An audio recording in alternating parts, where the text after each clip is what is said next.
Segoli Nadioliwis, Skenagoga, Skenago. I just said in Oneida, greetings, what is the news? Are you with peace? I am with peace. And it is an honor, it is a privilege, it is a dream come true to be with you all here in community for Vermont Law and Graduate School Module 4. So grateful to be in community with you all on our community peacemaking circle through GroupMe. Thank you so much for that. Such an honor to learn from each and every one of you through your expertise, lived experience, and perspectives in our weekly modules. Thank you very much for that gift. And let us continue on here, people. We're more than halfway. Let us continue on. Grateful for each and every one of you here. So welcome, everybody. Good to have you here. I want to start with, these are some reminders from Eddie Cornelius Grosskopf, which is my cousin, and she used these practice, which she calls gentle directions for life, which I love that very much, that reminder. So I want to read some of the key outcomes and read some of the guidelines here. So some of the outcomes of these talking circles, also known as sharing circles, healing circles, peacemaking circles, and sacred circles, including but not limited to. So this is what my cousin has taught me.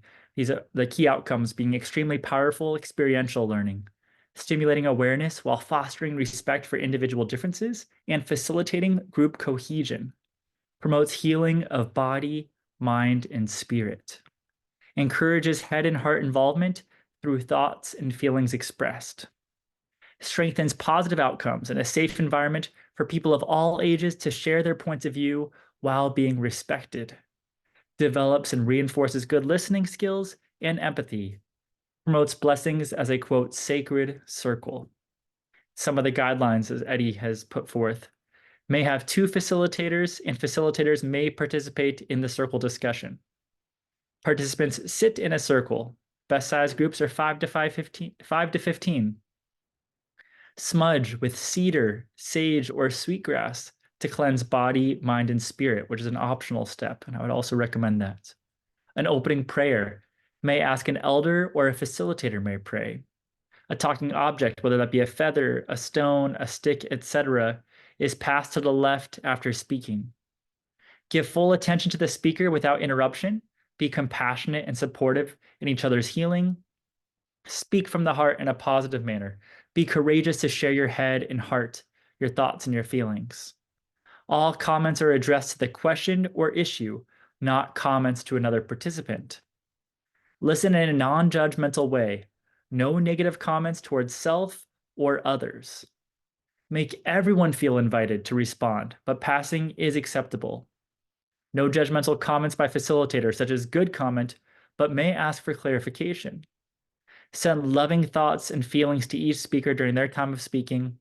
Respect and value other points of view. Words can be medicine to one another. Experiential learning and empathy are key components to focus on. Eddie is in the Oneida Nation of Wisconsin, and Eddie has taught me, says, TJ, we as Native people do not have a monopoly on trauma, that all people have experienced different things of trauma in their lifetimes. And through the active circles, Eddie says you give people this gift of empathy and this gift to see the world through somebody else's eyes. This is a gift that you can change someone for life. So just wanted to start with those as well too. We talk about best practices and different ideas, and many different communities will have similar practices or nuanced practices within those. And looking at best practices, looking at approaches, looking at ways to approach this. What are ways that can work culturally aligned in your own communities? What are ways that are still being done today? What are ways that have been done historically? One of the responses that often comes up in Module 3 is from this reading by Juan Marcellus Towery in 2005. There's this notion on co-opting getting in the way of the process, of the idea of who does this process belong to? Who is able to practice these practices of talking circles, which have been practiced for millennia across Mother Earth in different communities with different nuances and variations. And I would say there's no monolithic answer, meaning that Indigenous people are not a monolith, meaning that there's not one answer for all peoples. I do not pretend to speak on behalf of all Native peoples, let alone all the Oneida people, let alone just my own family. I can tell you my own practices, I can tell you culture, I can tell you tradition, I can tell you ideas, and I would just say that my gift and my thought process for teaching you all this and for learning all this in community is this power on how this modeling of how to acknowledge, educate, and honor, of showing this, of saying that I agree that restorative justice did not start in 1980. It's been going on for millennia, thousands of years. The nuances within the different communities, all different communities have practiced that, and how different communities are still practicing that to this day and really looking at those different core components of that, what that means to different communities, how that's being used. So I would say when you're learning this, I'm not telling you, I want you to stop now if you're not an Indigenous person. I would say, no, whether you're an Indigenous person, ally, I say keep using this practice, keep recognizing the practice where it comes from Indigenous peoples and using it in culturally aligned ways to help your own community, to listen, to heal, to work with one another, to come together in group cohesion in a good way. For our week 4 module, you'll be talking about the truth and reconciliation in the state child welfare system. You're going to be reading some different things. One of them would be one of my articles I've written about intergenerational trauma and other unique challenges as barriers to Native American educational success. And also, you're going to look from our Navajo Nation peacemaking book, introduction in chapters 1, 2, and 3. Some different concepts from that, looking at this history of horizontal systems. So again, that's a key component of the Navajo Nationist peacemaking book. This idea, as opposed to being a vertical system with the judge being on top, this notion of justice being blind and everyone just being complete strangers, not knowing anybody on top, just having this. The idea is a horizontal system for restorative justice, for community peacemaking, especially for the Dene or the Navajo. It's that horizontal system where the judge is a part of the facilitator in a circle, the person who caused the harm, the person who was harmed, support people for both peoples, letting people know that they are greater than the worst thing that they have done, coming together in circle, in the community having the voice over what happens next, over the accountability. Yes, there is still accountability, and then we're looking to be punitive as opposed to restorative. How can we make this better than the way that it is currently? How can we help build this up? Maybe we can't go back in time, we can't undo things, but maybe we can try to do things better. We can try to make things as best we can in the way we are together as a community. Some excerpts from the reading. Navajo justice is unique as it is a product of the experience of the Navajo people, meaning this cultural alignment, meaning these idea of understood values and different things, how important that is within different communities when putting forward these practices or practices that are being done in communities. From paragraph 40 on page 80 of the Navajo Justice book, the Navajo judges know the peacemaker court will work only if it is accepted by the people who are to make it work. And this reminds me of heard many other people, lawyers, talking about restorative justice, when it works and when it doesn't work. And I've heard it said, people always want to know, could people commit murder? What could people do where it still would be able to be using this process? And the notion is, as long as people are willing to make it work, as long as people are voluntarily being part of the process, as long as everybody has accountability, then there is nothing too small or too big for this process, this model to be working through of a horizontal system of restorative justice. And in this case, that the people who are to be accepting it, they'd have to be able to make it work. As sometimes say, when does it work? And it works when people are willing to make it work. I wanted to bring up here, this is a wampum belt made of purple and white quahog shell, which dates back to some of the Haudenosaunee roots. This one goes back to when the 13 colonists came and they made a treaty, an agreement with the Haudenosaunee people, and these wampum belts are a way of recognizing these treaties. And this book is from this wampum belts book, so I'm going to read this excerpt from it here. This belt, called the George Washington belt, is a covenant belt with the 13 original United States. The 13 large figures of men represent the 13 states, their hands joined in friendship, with the 2 center figures who are standing at each side of a house. The 2 center men are the Mohawks, keepers of the eastern door of the Longhouse or Iroquois Confederacy, and the Seneca, keepers or keeper of the western door of the League. The belt commemorates the Treaty of Peace during Washington's presidency. Among promises made by the United States in this treaty was that the United States acknowledged the lands reserved to the 6 nations to be the property of the 6 nations, and that the United States would never disturb or claim these lands, that the lands were to remain theirs until they chose to sell the same to the United States, who alone had the right to purchase. The United States also promised that they would protect the 6 nations from any outside alien force, including separate states, that it would not interfere, nor let anyone else interfere in the internal affairs of the 6 nations. The 6 nations, in their usual Indian way, held the treaty inviolate, meaning they did not break the treaty. Had the white man honored this treaty, all Western New York state would be owned by the Iroquois, or the Haudenosaunee, meaning the people of the Longhouse. In token of this treaty, the United States still gives certain Iroquois 3 or 4 yards of calico cloth each autumn. The Iroquois today live in hopes that the white citizens of the state and the nation will see the promises of justice and fair play promised in this treaty will be carried out. They themselves have kept faith for over 200 years. And some pictures here in that middle is that holding of the Gaswenta, which goes back to with the Dutch, the people from the Netherlands and the Haudenosaunee, that we are not like father and son, we are like siblings. There's enough water there's enough way for you in this water for you all to be in your ships and us to be in our canoes, to be going our separate ways without having to force the other person to be like the other, which has been a promise has been upheld. So we'll talk more about that as well too. But looking at some court cases here. This is looking at the Onondaga Nation. When we look at those Mohawk, Oneida, Onondaga, Cayuga, Seneca, the Onondaga are the fire keepers, the capital there. So looking at some more court cases, which we already have earlier in this semester, and as relates to restorative justice, as looking as restorative justice can be done in a circle, that can also be done through acts, it can be done through sports, it can be done through music and art and poetry, other ways of reconciliation, other ways of healing. So let's look at the words here what the Onondaga Nation say about court cases. The Onondaga Nation does not ordinarily seek justice in the United States court system. The Onondaga Nation has their own method of deciding matters. There are times, although, when the court decisions affect the Onondaga Nation. Some of these decisions are listed below. So we've talked about Worcester versus Georgia. This talks about treaties being the supreme law of the land. Let's look at this case, 1899, Jones versus Meeham, which I think is a very interesting holding here, the takeaway. In this case, the Supreme Court ruled that in treaties between the United States and natives who were non-lettered, meaning unable to read, that the understanding of the non-lettered people about the treaty takes precedence over the written word. Therefore, how the Onondaga elders understood the treaty takes precedence, which I find fascinating as a terms of a legal precedent by the Supreme Court, that how these treaties are understood is even more important than perhaps the bad papers, perhaps how it has been written or different things that have been added to this legislation or has been broken. But the meaning of these things are still supposed to be upheld. Looking at the 1946 Indian Claims Commission Act, it says the United States attempts to pay off a treaty agreement between the United States and Haudenosaunee in one lump sum. And this had to go back to that George Washington Covenant Treaty with that 3 or 4 those different the small amount of cloth, right? The idea of this calico cloth, 3 or 4 yards each autumn. And the notion that the United States was like, let's just pay this off so we don't have to keep giving you these small amounts of calico cloth. And the Haudenosaunee, they said, no, we refuse, stating that as long as the annuities remain, we know that the treaties are still in use. So we know this is a reminder that these treaties still matter, that these things are still the supreme law of the land. They're still in the use, that this is today, the Haudenosaunee will still accept 3 to 4 yards of calico cloth each autumn. 1966, Pierce versus State Tax Commission. And it says the New York State Tax Department tried to collect taxes on a store located on the Onondaga Nation. The court ruled that the tax department's actions were illegal, invalid, and unconstitutional as applied to the Onondaga.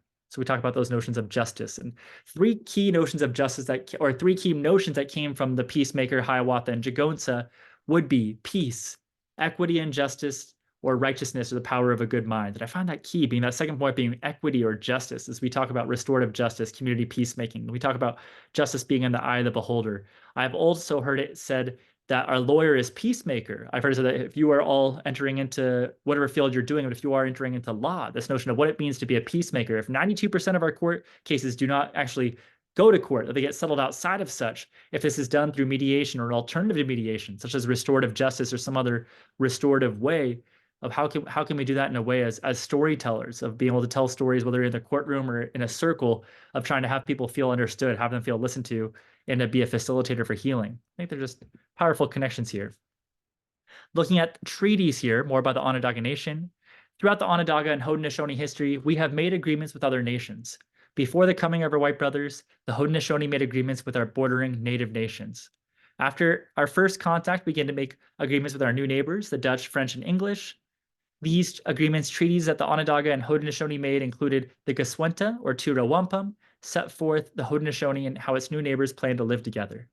So there are different, one of them is the Canandaigua Treaty of 1794. In the fall of 1794 in Canandaigua, New York, the United States and the Haudenosaunee met again to discuss the continuing quarreling occurring between the two nations. This treaty, signed on November 11, 1794, it affirmed the following. It reaffirmed that the Haudenosaunee and the United States are 2 separate sovereign nations. Federal boundary lines were adjusted to prevent further loss of land in Seneca territory. There will be peace and friendship between the two nations. Article 7 was established as a way of settling disputes between native and non-native individuals on the other's territory. So let's bring that today for a few different court cases or land claims that continue on in 2024. Let's look here. This is from February 27th, 2024. A lawsuit seeks to block Oneida Nation from acquiring reservation land. The village of Hobart claims purchases are unconstitutional Oneida officials say Hobart has already lost in court for this stare decisis of this precedent. Let the matter stand. Let the matter lie as it stands. In this case, for the Oneida Nation, for the Wisconsin, how originally, as they are in Wisconsin, this falls under Public Law 280, which was put forth in 1953 of 5 states and 1 territory being originally Alaska. And that this was initially supposed to go out to all different states, but it did stop there. However, it shifted this notion from the tribal nations in the federal government to tribal nations in the state. So in this regard, the Oneida Nation is still trying to get land claims, whether it's expanding the reservation or buying land in federal trust. The village of Hobart is trying to say this is unconstitutional. However, this has already been held up in the courts in the state of Wisconsin to support the Oneida Nation in their land claims. So this is one case. Another case is February 29th, 2024. Demonstrators and allies protest against land claims and voice concerns to judge. This is near Syracuse, New York, and these are different representatives of Mohawk peoples going to ask the judge. And one of the findings was the judge was only able to bring in a few people, not all of whom were from the Haudenosaunee representative councils or different peoples. Eventually, these peoples were able to have a audience with the judge, and the judge essentially said, I can listen to you, but I'm not able to really make any decisions when it comes to your land matter claims. I can bring people together as it relates to these land matter claims, but I cannot make a decision for you as it relates to such. And then this is a case from March 15th, 2024, in the Onondaga Nation, and why a Native American nation is challenging the U.S. over a 1794 treaty. The Onondaga have asked an international commission to find that the United States violated a treaty guaranteeing the nation 2.5 million acres of land, which the Onondaga Nation now would be 11 square miles. So Sid Hill, Tadadaho, is putting forth these questions and asking, looking for courts. We looked at this. There's a book called In the Courts of the Conqueror as well too, of where do Native peoples find justice in these courts of the conqueror. So in this instance, looking for an international commission, if this would make a difference. So an interesting case here. Some of your videos this week as well too. You're looking at reconciliation through restorative justice, how to conduct talking circles here by Don Coyhis of the Mohican Nation. If nothing else, I highly encourage you to watch this video and really listen and participate from your own digital side of the screen and just absorbing, just being like a sponge to hear the words of Don Coyhis, these very spiritual ways. He talks about the 18 inches between the head and the heart is the longest journey a human being will take in their lifetime. It talks about this notion of life being happening in circles from the smallest atomic level into our whole universe of these different circles and notions. You'll hear about Susie Miller talking about Haudenosaunee talking circles. You'll listen to the Department of Justice in Canada talk about transforming the criminal justice system, Indigenous overrepresentation, and also from the Native American Rights Fund, Indigenous peacemaking. So there's some other best practices and uses of this. Some optional videos for you is the Heart of ICWA, which is the Indian Child Welfare Act. You can look at some different videos that are listed on our YouTube playlist. You can also look at Fawn Sharp, enforcing the Indian Child Welfare Act to protect Native children. As we think about change, this is one thing I learned during my PhD, and it's by Ken Wilber, called integral theory. And it's this notion of, if you want to make change, how do you make change? Is change possible? How do you go about making change? And this notion put forth by Ken Wilber is that things happen on these different quadrants. And if you want to make change happen, you need to affect how people think about it on an individual level. As it was explained to me, this notion, if you want to explain how people use water, how we view water as a relative as opposed to a resource to be exploited. This notion is on the I, the subjective level. This first one is your thoughts, emotions, memories, states of minds, perceptions, and immediate sensations. As how do I view water on a personal level? Do I view it as a relative, as a sacred thing to be respected and cared for? Or do I view it as a commodity, as a resource with no relation towards me? So how you view it on an individual level is key. So if you can get people thinking on an individual level to view water as a relative, this then goes to the it, which is the objective, which is your material body, anything that you can see or touch and observe scientifically in time and space. These are people's actions. So maybe how much people are using. Are we letting the water run? Are you, how do you consume water? What are we doing with that water that we do have? So what are your actual actions that you're taking? The its are the interobjective, which are the systems, networks, technology, government, and the natural environment. So this government here is being, what are the systems and laws and policies that we have in place right now, the statutes, court cases, as it relates to water in this example, of how does that show up in this level? And the we, the intersubjective, are your shared values, meanings, language, relationships, and cultural background. So really it's the culture that we have as a society. How do we interact as a culture? What does that look like with water? So again, just a recap here. If you want to make a change, you change it on an individual level, which then changes how people think about something, which then changes to their actions, which changes to our laws and rules, which then change to the culture and how we interact as a society. So I would say that change is possible. If you want to make change happen, change how people think on an individual level. As we're doing in this class right now, I think of the words of Nelson Mandela. You want to change the world? Change education. And I appreciate y'all taking the time to learn with me as we put our minds together. So be it in our minds here. I believe that storytelling is a powerful form of not only decolonization and as we reconstruct indigeneity and different ideas. And I think it's just a powerful tool for healing. It's a powerful tool of understanding one another. I think it's a core concept for restorative justice, community peacemaking, talking circles, is the ability to storytell and witness one another's storytell. So some different shows I would say that incorporate storytelling. Reservation Dogs season 1 through 3 on Hulu. Smoke Signals, one of the first Native American written, directed, produced Native films in 1998. Powwow Highway, Incident Olgala, looking at the longest political prisoner in United States history, Leonard Peltier. Rumble, the Indians who rocked the world, looking at different Native musicians and their influences on all types of music, whether that is jazz, rock and roll, hip hop, and many different genres. Real, and it has a racial slur here, which I would not encourage you to restate here, but Real Engine. And this is from 2009, and it's looking at all these different ways, these over 4,000 films that have been put forth.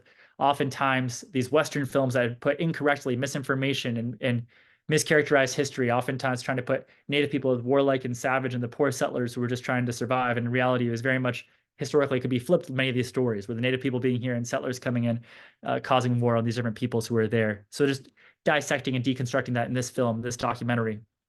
Spirit Game, Pride of a Nation, looking at the power of lacrosse. And lacrosse is also a restorative justice tool, as for millennia, thousands of years, the Haudenosaunee have used lacrosse as an alternative to war. So if there was a groups of Haudenosaunee peoples from two different tribes, and if there was a lake area and people didn't know whose it was, they would play a game of lacrosse to decide who it is. So to this day, lacrosse is still a springboard for sovereignty, as Dr. Rich Hill says in the Tuscarora Nation, of what we can do with this game as well too. So I encourage you to check that out. Keepers of the Game from 2016, looking at Salmon River High School near the Akwesasne territory for Mohawk peoples and the power of this game of lacrosse and how it can help peoples. Blood Quantum, which is a sci-fi horror movie, but it's also done in a First Nations language with English subtitles and has some interesting concepts and ideas. Again, if you're a horror film, if you're not a horror film, I would stay away. Going on to The Doughboy in 2001, interesting ideas about identity. There's one of the opening lines that talks about how nobody cares how much blood runs through a deer, but they say everybody wants to know how much blood runs through an Indian. And sometimes it's kind of hard to tell unless you cut one of us open and watch the stories pour out, which I thought was an interesting line. Trudell, 2005, talking about this leader and activist John Trudell. This documentary came out in 2005. Ganyet 270 Years of Resistance, came out in 1993. Hollow Water 2000, this one right here about Hollow Water, talks about this power of restorative justice, healing circles, community circles, to talk about something really heavy. And in this case, about this epidemic of sexual abuse that was running rampant through a community, and how this notion of accountability, how this notion of healing together as a community and calling out and really working together to overcome this issue, to focus on how the community together can heal. So that's a powerful documentary I'd definitely encourage people to check out. Some different graphic novels now I'd recommend, as I do love graphic novels.